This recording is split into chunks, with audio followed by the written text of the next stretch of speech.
You're too rigid for modern warfare. My name is Caleb Vance. I'm 35 years old and I've been managing military logistics for 12 years. I just handed Lieutenant Colonel Martin Rusk a detailed report showing $4.3 million in missing equipment, and that was his response. The air conditioning hummed in his office at Camp Lemonnier, Djibouti. Outside, the African heat shimmered off the tarmac, where transport planes loaded and unloaded supplies bound for operations across the Horn of Africa. Inside, Rusk leaned back in his chair like I'd just told him the weather forecast. Flexible soldiers understand necessary compromises, he continued, not even looking at the spreadsheets I'd spent 3 weeks compiling. I kept my face neutral. 12 years in the Army teaches you when to speak and when to stay quiet. This was a staying quiet moment. But something cold settled in my stomach as I watched him dismiss months of missing night vision equipment, encrypted communication units, and replacement parts that had vanished from our inventory without explanation. Is that all, Sergeant Vance? Yes, sir. Dismissed. I saluted, turned, and walked out. My boots echoed down the corridor past the supply offices where I'd spent the last 6 months tracking every piece of equipment that moved through our base. Each footstep felt heavier than the last. Back in the quartermaster's office, I sat at my desk and stared at the computer screen. The numbers didn't lie. Every missing item had been processed through Rusk's authorization codes. Every discrepancy traced back to the same pattern. Equipment marked as transferred or combat loss that had never left the wire, never seen action, never been damaged. Specialist Torres walked by carrying a requisition form. Working late again, Sergeant? Just finishing up some paperwork. She nodded and kept walking. Good kid. Reminded me of myself when I first enlisted, back when I thought following the rules meant something. Back when I believed the system protected the people who did their jobs right. I pulled up the classified communication portal on my computer. The cursor blinked in the empty message field. My fingers hovered over the keyboard. Outside, a convoy rumbled past the window, heading out on another supply run. Same trucks I'd loaded with gear that would somehow disappear from the manifests before they reached their destination. Same drivers who trusted that the equipment they carried would make it to the soldiers who needed it. I started typing. The Criminal Investigation Division needed to know what I'd found, not because I wanted to destroy Rusk's career, but because soldiers in the field deserved better than compromised supply lines and missing gear that might save their lives. What I didn't know was that Rusk had already decided I was a problem worth solving. I joined the Army right out of high school in Billings, Montana. My dad worked construction, and my mom taught elementary school. Neither of them understood why I wanted the military, but they supported me anyway. Just do your best, my mom said when I shipped out to basic training. That's all anyone can ask. Turned out, doing my best meant becoming the guy everyone called when supplies went missing or paperwork didn't add up. I had a talent for seeing patterns others missed, for tracking equipment through the maze of military bureaucracy.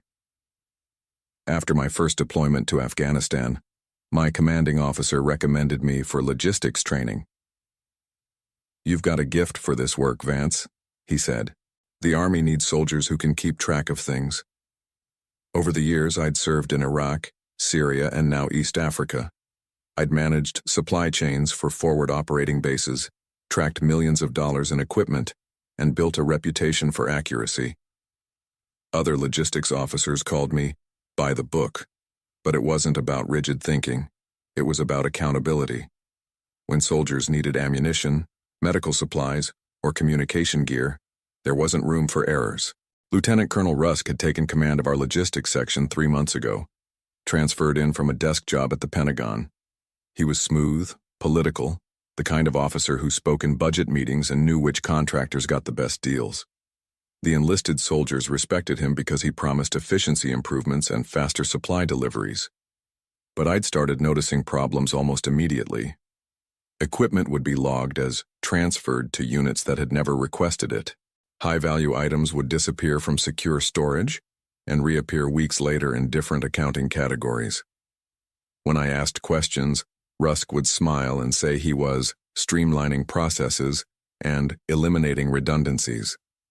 The breaking point came when I cross-referenced our inventory reports with actual unit requests. We'd shipped 20 sets of night vision goggles to a forward base in Somalia that had never filed a requisition. When I contacted the unit directly, their supply sergeant told me they'd never received any night vision equipment. That's when I started building the real picture. I began copying files, taking screenshots, and documenting every discrepancy. I interviewed soldiers who'd handled the shipments, checked manifests against delivery confirmations, and traced the authorization codes back to their sources. The pattern was unmistakable. Rusk was funneling equipment to private contractors operating in the region. The night before I confronted him, I couldn't sleep. I kept thinking about my soldiers in the field, the ones who trusted that their gear would work when they needed it most. I thought about my dad, who'd taught me that a man's word was his bond, and my mom, who'd always said doing the right thing wasn't about recognition. I filed my classified report at 0300 hours. By 0600, I was walking into Rusk's office with my summary. 24 hours after Rusk dismissed my report, I received official discharge papers. I sat in my quarters reading the charges. Conduct unbecoming of a non-commissioned officer, and insubordination to a superior officer. The paperwork cited my inability to adapt to evolving operational requirements and persistent questioning of command decisions that undermined unit cohesion. None of it mentioned the missing equipment. None of it referenced my report. It was as if the conversation in Rusk's office had never happened. Specialist Torres knocked on my door. "Sergeant Vance, the colonel wants to see you." I walked back to his office, knowing what was coming. Rusk sat behind his desk with the base commander, Colonel Patricia Hayes, and the unit's legal officer. 3 sets of eyes watched me enter. "Sergeant Vance," Colonel Hayes began, "your service record shows commendable performance over 12 years. However, recent concerns about your adaptability to command structure have raised questions about your continued effectiveness in this unit. Ma'am, you're being discharged under Article 15 for conduct unbecoming. You'll be processed out within 48 hours. I looked at Rusk. He met my eyes without flinching, his expression calm and professional. Behind him, a framed photo showed him shaking hands with a Pentagon official at some ceremony I'd never heard of. "Do I have the right to appeal this decision?" "You do," the legal officer said. "However, given the circumstances and the need for unit stability, Command recommends accepting the discharge and moving forward." Translation: "Fight this, and we'll make it worse." I nodded. "Understood." "You've served with honor, Sergeant," Colonel Hayes said. "This is unfortunate, but sometimes soldiers and commands aren't the right fit." I saluted and left. In the hallway, I passed the supply office where Torres was updating inventory logs. She looked up as I walked by, confusion clear on her face. She'd probably heard rumors already. Word traveled fast on a small base. Back in my quarters, I packed my gear methodically. 12 years of service fit into 2 duffel bags and a footlocker. I folded my uniforms, wrapped my awards, and sealed my personal items. Each piece felt heavier than it should have, but something had shifted inside me during that meeting. The anger was still there, but underneath it was something colder, more focused. Rusk thought he'd solved his problem by getting rid of me. He thought eliminating the messenger would silence the message. He was wrong. My classified report was already in the system, uploaded to servers beyond his reach. The Criminal Investigation Division didn't answer to logistics colonels or base commanders. They answered to federal law and the Uniform Code of Military Justice. I'd followed the rules, documented everything, and trusted the process. Now I had to wait and see if the system I'd served for 12 years would protect the integrity I'd tried to maintain. Outside my window, another convoy was forming up for departure. The discharge process moved faster than I expected.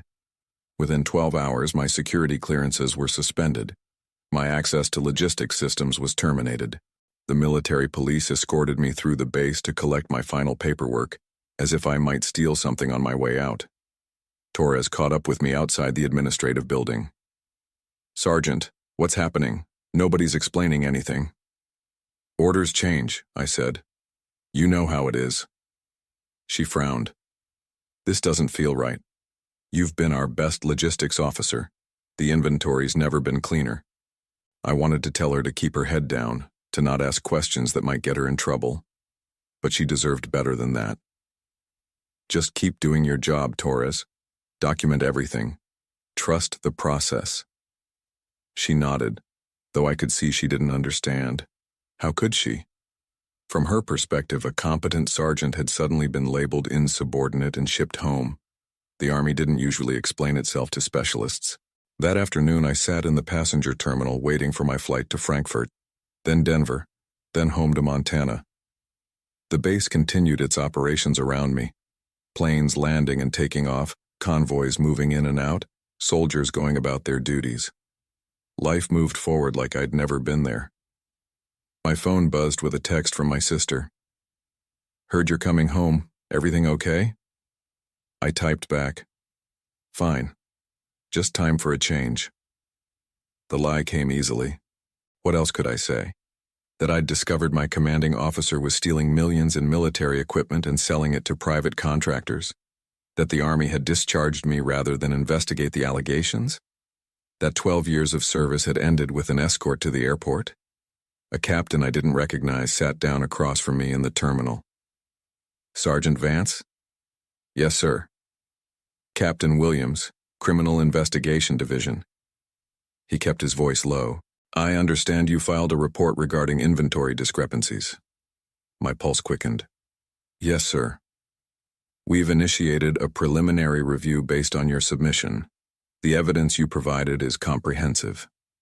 He handed me a business card. "If you think of anything else, contact me directly." I looked at the card. Standard military contact information, but with a secure communication number. "What happens now?" "Now you go home. Let us handle the investigation." His expression was neutral, professional. "Sergeant, you did the right thing. Sometimes doing the right thing costs more than we expect." He left without another word. I sat in the terminal for another 2 hours, watching planes take off and land, thinking about what Captain Williams had said. The investigation was moving forward. Rusk hadn't killed it by discharging me, but the cost was real. 12 years of military service ended not with retirement ceremony or achievement recognition, but with an escort to the airport and questions about my character. My personnel file would forever show a discharge for conduct unbecoming. Future employers would see that notation and wonder what I'd done wrong. The flight to Frankfurt was half empty. I sat in the back, watching Africa disappear below the clouds. Somewhere down there, Rusk was probably congratulating himself on solving his problem cleanly. No investigation, no publicity, no questions from higher command. Just a troublesome sergeant removed from the equation. He was wrong, but he didn't know it yet. In Frankfurt, I had a 6-hour layover. I found a quiet corner of the terminal and opened my laptop. Using the airport's Wi-Fi, I logged into my personal email and found a message from an address I didn't recognize. The subject line read, "Thank you." The message was from a sergeant first class stationed in Afghanistan. "Heard through channels that you flagged some equipment issues in East Africa. Wanted you to know that kind of integrity matters to those of us still downrange. Stay strong." I stared at the screen. Word was already spreading through the logistics community. Other soldiers knew what had happened, even if they couldn't talk about it openly.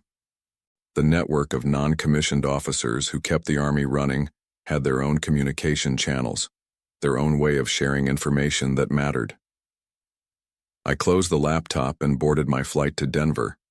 Somewhere over the Atlantic, I made a decision. The Army had discharged me, but that didn't mean I was done fighting. 3 weeks after returning to Billings, I received a call from Captain Williams.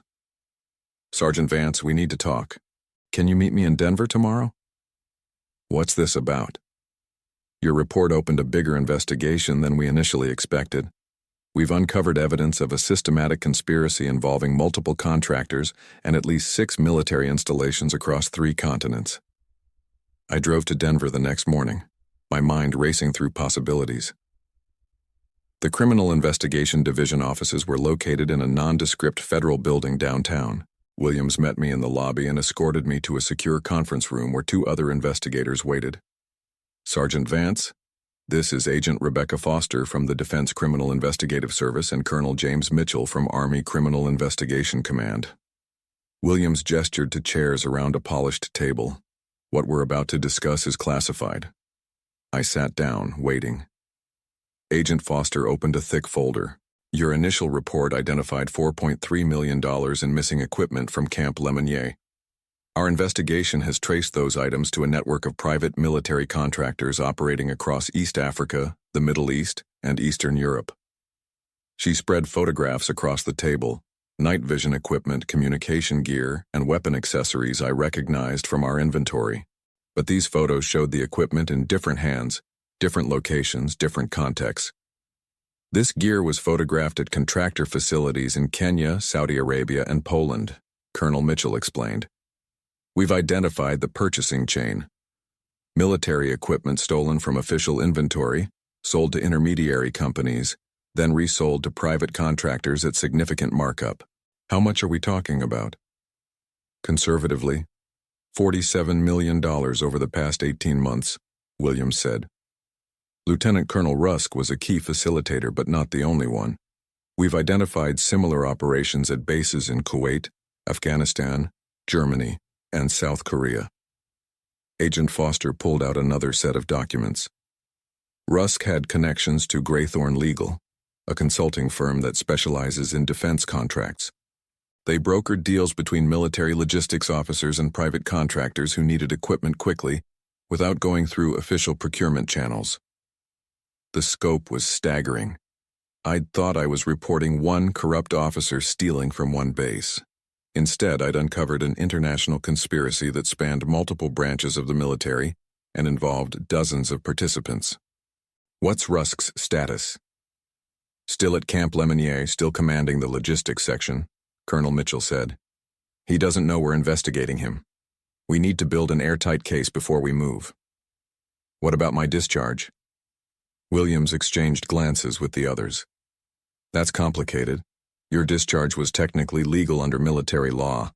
Rusk had the authority to remove you for insubordination.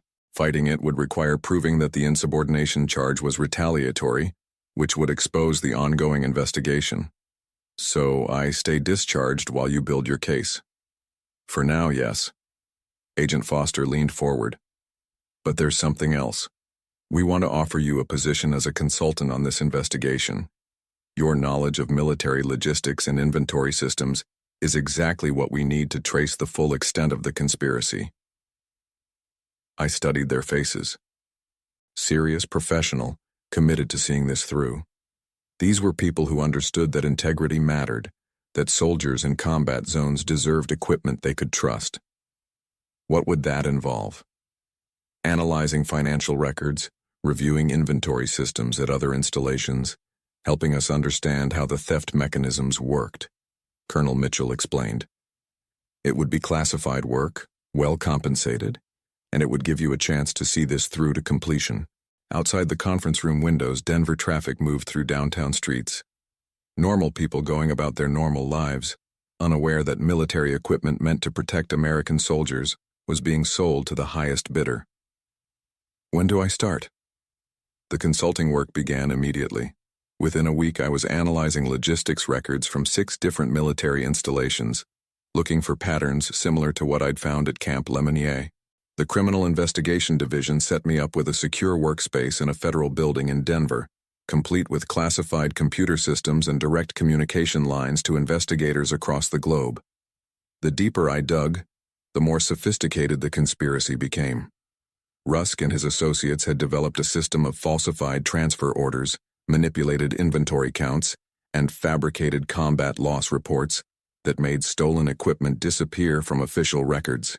They'd been operating for at least 3 years, possibly longer. Agent Foster called me into her office after I'd been working for 2 weeks. We've made our first arrest. She handed me a classified briefing document. A logistics officer at Ramstein Air Base in Germany had been taken into custody for equipment theft. The arrest was based on financial records that showed unexplained deposits totaling over $200,000. How did you track the money? Your recommendation to analyze bank records from military personnel with access to high-value inventory. We cross-referenced unusual deposits with equipment shortages and found direct correlations. She smiled. Your logistics background is proving invaluable. The investigation accelerated. Over the following month, we identified 17 military personnel involved in the conspiracy, including 2 lieutenant colonels, 6 majors, and 9 non-commissioned officers. The network stretched from junior enlisted soldiers who falsified paperwork to senior officers who authorized fraudulent transfers. But Rusk remained untouched. He continued commanding the logistics section at Camp Lemonnier, unaware that his communications were being monitored and his financial records were under microscopic examination. Williams brought me surveillance photographs from Djibouti. Rusk meeting with civilian contractors at restaurants off base. Rusk transferring files to unmarked thumb drives. Rusk conducting conversations in his personal vehicle, away from official monitoring. We need to time this perfectly, Williams explained. If we arrest him too early, we lose the opportunity to gather evidence on his higher-level contacts. If we wait too long, he might realize we're closing in and destroy evidence. What's the timeline? 2 weeks. We've identified a major equipment transfer scheduled for next month. Night vision systems worth over $3 million, supposedly bound for a training facility in Kenya. We want to catch him in the act of authorizing the fraudulent transfer. I reviewed the operation plan. Simultaneous arrests across multiple countries, coordinated seizure of financial records, and complete dismantling of the conspiracy network. The investigation I'd started with a single report had grown into one of the largest military corruption cases in decades. My phone rang that evening. My mom's voice sounded tired. Caleb, your dad's been asking when you're coming home. He wants to know what you're doing in Denver. Contract work, Mom. Government consulting. Is everything all right? You sound different. I looked out the window of my temporary apartment at the Denver skyline. Somewhere out there, soldiers were trusting their lives to equipment that might or might not be where it was supposed to be. Somewhere else, contractors were profiting from betraying that trust. Everything's fine, Mom. I'm just working on something important. Well, be careful. And remember what I always told you. Do your best. That's all anyone can ask. That's right. After I hung up, I returned to my laptop and continued analyzing financial records. In 2 weeks, Lieutenant Colonel Martin Rusk would discover that doing your best sometimes meant accepting consequences you never saw coming. The system was finally working the way it was supposed to. The arrests happened at 6 a.m. local time across 4 different time zones. I watched from the Criminal Investigation Division's Operations Center in Denver as reports came in from around the world. At Camp Lemonnier, military police entered Rusk's quarters and placed him under arrest for conspiracy, fraud, and theft of government property. His computer was seized, his personal effects cataloged, and his security clearances immediately revoked. Simultaneously, federal agents raided the offices of Graythorne Legal in Washington, seizing servers and financial records. In Kenya, local authorities arrested 3 private contractors who'd been purchasing stolen military equipment. In Germany, Afghanistan, and South Korea, additional military personnel were taken into custody. Agent Foster stood beside me, watching the operation unfold on multiple screens. $47 million in stolen equipment, 17 military personnel involved, and a conspiracy that reached from junior enlisted soldiers to Pentagon contractors. Your report made all of this possible. On one screen, I watched footage from Camp Lemonnier as Rusk was escorted to a transport vehicle in handcuffs. He looked smaller than I remembered, less authoritative without his uniform and rank insignia. Just a man who'd traded his honor for money and been caught doing it. Williams joined us at the observation station. The evidence is overwhelming. Financial records, communication intercepts, witness testimony, and physical recovery of stolen equipment. The military prosecutors estimate conviction rates above 90% for all defendants. I thought about Specialist Torres and the other soldiers still serving at Camp Lemonnier, still trusting that their equipment would be there when they needed it. The conspiracy was finished, but rebuilding trust would take time. What happens to the stolen equipment? Everything we can recover goes back into official inventory, Foster explained. Some items are too compromised or damaged, but most of the night vision systems, communication gear, and weapons accessories can be returned to active service. On another screen, news footage showed congressional leaders announcing the investigation results. The story would dominate military news for weeks, but the details would remain classified. The soldiers who'd risked their lives with compromised equipment would probably never know how close they'd come to disaster. Rusk's arrest was the culmination of 6 months of investigation, but it felt quieter than I'd expected. No dramatic confrontation, no moment of recognition. Just professional law enforcement officers doing their jobs with precision and thoroughness. The system had worked. Slowly, methodically, but completely. 3 months later, I received an offer I hadn't expected. Colonel Mitchell called me into his office at the federal building. "Caleb, we've been impressed with your work on this investigation. Your ability to analyze complex logistics systems and identify fraud patterns is exactly what we need for future operations." He handed me a formal job offer from the Defense Criminal Investigative Service. Senior analyst position, based in Denver, with a focus on military supply chain security and fraud prevention. "We want you to help us build better systems," he explained. "Protocols that make it harder for future conspiracies to develop, training programs for logistics officers, and rapid response capabilities for investigating equipment theft." I studied the offer letter: good salary, federal benefits, and the opportunity to protect the integrity of military supply chains. The work would be challenging, important, and directly connected to soldier safety. "There's one other thing," Colonel Mitchell added. "The Army is reviewing your discharge. Given the circumstances and the value of your service to this investigation, there's a strong possibility your personnel record will be corrected." I thought about my dad, still working construction in Billings, still believing that a man's word was his bond. I thought about my mom, who'd taught me that doing your best was all anyone could ask. They'd be proud of how this ended, even if they never learned the full story. Outside the office windows, Denver stretched toward the mountains. Somewhere out there, soldiers were loading equipment for deployment, trusting that their gear would work when they needed it most. The conspiracy was finished, but the work of protecting that trust continued.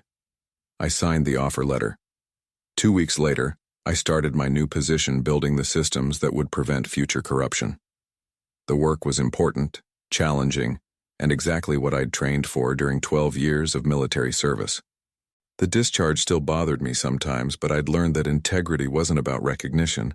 It was about doing the right thing even when it cost more than you expected to pay.